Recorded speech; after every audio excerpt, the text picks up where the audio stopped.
और चलिए अब सीधे आपको देहरादून लिए चलते हैं, जहां पर भव्य कार्यक्रम हो रहा है। श्री खाटू श्याम धाम में प्राण प्रतिष्ठा महोत्सव, मुख्यमंत्री का संबोधन चल रहा है। सुनिए क्या कुछ कह रहे हैं। आध्यात्मिक आयोजन के लिए सहभागी होने का अवसर दिया। भाइयों बहनों, बाबा खाटू श्याम जी की जो महिमा है वो अपरंपार है। वो हर टूटे हुए मन को संबल देने वाले हैं। इसीलिए तो कहते हैं कि हारे के सहारे, यानी जो सब जगह हार जाते हैं, टूट जाते हैं, मन से कमजोर हो जाते हैं, उन सभी को बाबा अपनी कृपा से सच्चे मन से अगर हम उनके प्रति समर्पित होकर, किसी के पास बुद्धि कितनी है, किसी के पास कौशल कितना है, ये महत्व नहीं रखता है। महत्व रखता है कि आपका समर्पण कितना है, आपका भक्ति भाव कितना है। बाबा के यहां उसका विश्लेषण होता है। वहां एक एक क्षण का, एक एक पल का विश्लेषण होता है कि हमने कौन सा काम किया है, हम कौन सा काम जानते हुए गलत कर रहे हैं, कौन सा काम न चाहते हुए कर रहे हैं और कौन सा काम अज्ञानता से कर रहे हैं। ये बाबा सबका विश्लेषण करते हैं। उनके पास एक एक पल का और एक एक क्षण का हिसाब होता है। इस धरा में एक पत्ता भी इधर से उधर हिलता है, एक कण भी इधर से उधर होता है, तो आप ये मानिए कि बाबा की कृपा के बिना नहीं हो सकता है। इसलिए दाता तो केवल विधाता है।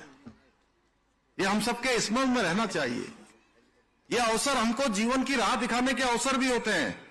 और जिसने भी बाबा को सच्चे मन से पुकारा है, बाबा उसके पास आए। आप सबकी आवाज ऊपर जाती है, ऊपर से बाबा के पास जाती है, और बाबा के पास से जाकर बाबा ऐसा वातावरण बना देते हैं कि आपके मन की मनोकामना पूर्ण हो जाती है।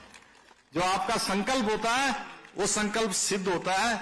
बाबा अपनी कृपा से सबकी झोली भर देते हैं। और बाबा वो देते हैं। कई बार हम बाबा से बहुत कुछ मांगते हैं। मैं तो सोच रहा था यहां बोलना नहीं होगा, लेकिन अभी आपने कहा बोलना है तो मैं कहा दो शब्द जरूर बोल देता हूं। कई बार हम सोचते हैं कि हमको ये मिलना चाहिए, हमको ये मिलना चाहिए, ये होना चाहिए। तो हो सकता है आपकी इच्छा है कि ये होना चाहिए, वो हो जाता है तो बहुत अच्छा होता है। क्योंकि हम जो मन में सोच रहे होते हैं वो पूरा हो जाता है। अगर आप सोचिए कि कई बार हमारे मांगने के बाद भी, प्रयास करने के बाद भी अगर नहीं हो रहा है, तो बाबा ने आपके लिए कुछ उससे भी अच्छा सोचा होगा। और जो हो रहा है वो बाबा की इच्छा से हो रहा है। और आज बाबा श्याम के भजन कीर्तन, प्राण प्रतिष्ठा महोत्सव और धार्मिक आयोजनों, और यहां जितनी बड़ी संख्या में आप सब आए हैं, वो इस बात का प्रमाण है कि बाबा हर एक के हृदय में विराजमान हैं, हर किसी के आत्मा में बसे हुए हैं। आज के इस पावन अवसर पर पधारे हमारे जो भजन गायक हैं, उनके द्वारा जो भक्ति से ओत-प्रोत भजनों ने पूरे वातावरण को यहां पर भक्तिमय बना दिया। मैं तो सोच रहा था कन्हैया मित्तल भाई भी आए कहीं, क्या उनका भी भजन लगा हुआ था यहाँ। सौरभ गुप्ता जी आए, और सौरभ गुप्ता जी का बहुत स्वागत, उनके साथ आए हुए सभी टीम वासियों का स्वागत। उन्होंने सुंदर यहाँ पर भजनों की प्रस्तुति की है। और इन भजनों के माध्यम से हमारे सारे भक्तगण, सारी माताएं, हमारी बहनें, हमारे